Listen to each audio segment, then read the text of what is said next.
நான் என்னதான் சட்டமன்ற உறுப்பினரானாலும் என் தலைவர்களுக்கு அமைச்சரை கொடுத்தாலும் சில விஷயங்கள் தாம்பரம் தொகுதியில் தமிழ்நாட்டிலுமே எங்கேயும் பண்ண முடியல. அது தாம்பரம் தொகுதியில தாம்பரம் மாநகராட்சியில பண்ணவே முடியல. நம்ம ஒரு விஷயம் வந்து பண்ணணும்னு நினைச்சா அவங்க அந்த சீட்ல உட்கார்ந்துட்டு இருக்கிறதுனால பண்றதுக்கான ஒரு சூழ்நிலையை உருவாக்க மாட்டாங்க. கீழே வந்து அவங்கதான் வந்து மாமன்ற உறுப்பினரா கவுன்சிலரா இருக்கிறாங்க.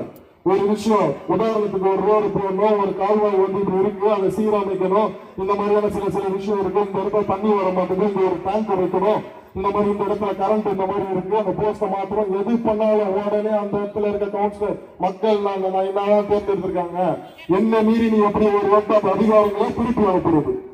அதிகாரிகளையும் வேலை செய்ய விட மாட்டாங்க. நம்ம கட்சிக்காரங்க போனா அதுல என்னடா அரசியல் பண்ணலாம்னு சுத்திட்டு இருக்காங்க. என்னதான் நான் திருப்பியும் சொல்றேன், நம்ம எம்எல்ஏ சட்டமன்ற உறுப்பினரான எல்லாத்தையும் செஞ்சு முடிச்சோம்னா கீழே இருக்கிறவங்க நிறைய விஷயங்களை தடுத்துட்டு இருக்காங்க. என் மக்களுக்கு, என் தாம்பரம் தொகுதி மக்களுக்கு செய்ய விடாம தடுத்துட்டு இருக்காங்க.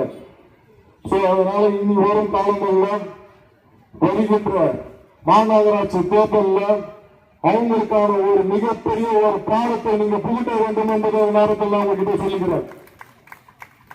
மாநகராட்சி 70 வார்டு, அந்த 70 வார்டிலும் தமிழக வெற்றி கழகத்தில் யாரை தலைவர் முதலமைச்சர் அவர்கள் கை காட்டுறார்களோ அவங்களை பெருவாரியான வாக்கு வித்தியாசத்தை ஜெயிக்க வச்சு இந்த ஒரு தாம்பரம் மாநகராட்சி தமிழ்நாட்டில் மிகப்பெரிய ஒரு மாநகராட்சி, முன்மாதிரியான மாநகராட்சியை மாற்ற வேண்டும் என்பது எல்லாமே உங்க கையில மட்டும்தான் இருக்கு. மக்களே அதுக்கு கொடுப்பாங்க காசு, இதுக்கு கொடுப்பாங்க, ஒன்னும் செயல்படுங்க, அதுக்கும் கொடுப்பாங்க.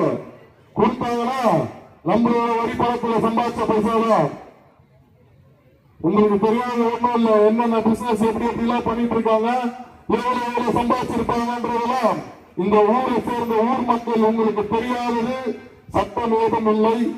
அதனால தயவு செஞ்சு இனி வரும் காலங்கள்ல மாநகராட்சி எலெக்ஷன்ல மிகப்பெரிய வாக்கு வித்தியாசத்தை தமிழக வெற்றி கழகத்தை ஜெயிக்க வைக்குமாறு உங்களை அன்போடு கேட்டுக்கொண்டு